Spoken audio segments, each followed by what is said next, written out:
Good morning! Kagigising ko lang guys, maaga pa dito. Ngayong Wednesday. Magluto muna ako ng ulam ng mga anak ko at ulam rin namin mamayang gabi. Pagdating namin dito nakaluto na. Maaga pa yung pasok ko naman. So maaga pa ako nagising para magluto ngayon. Magluto muna ako ng nilagang beef. Lagyan natin ng pichay. Ito yung pichay guys, ilagay natin. Yan. Nilaga ko muna yung beef. Ilagay ko na lang yung gulay. Maaga pa yung work ko ngayon. Kailangan ko umalis ng maaga pa. At least may pagkain yung mga anak ko. Magsaing muna ako habang nagluluto. Para meron ng ulam, meron ng rice. Bago ako umalis. Nakasaing. Ito yung niluluto ko na nilagang baka. Yan.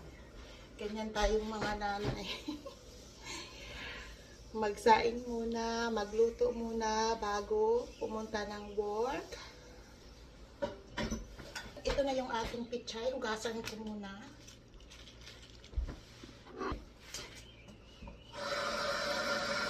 Ito na guys yung ating pichay. Ipalin muna natin ng tapis.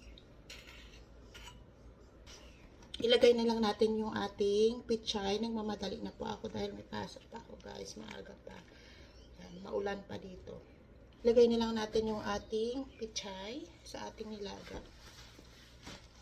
Luto na yung ating nilagang beef. Nailagay na natin yung pichay. Meron pa oh. Luto na yung ating nilagang beef. Ayan. I-half cook lang natin yung ating gulay. Nandiyan ang sili.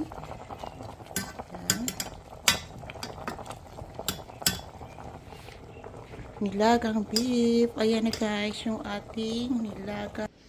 Kain tayo guys. Aga pa dito. Ito na yung niluto kong beef.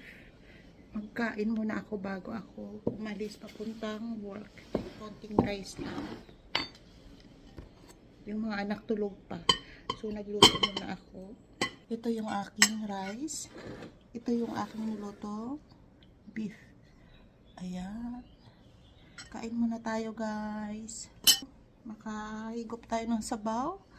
Kunting rice. And more vegetable.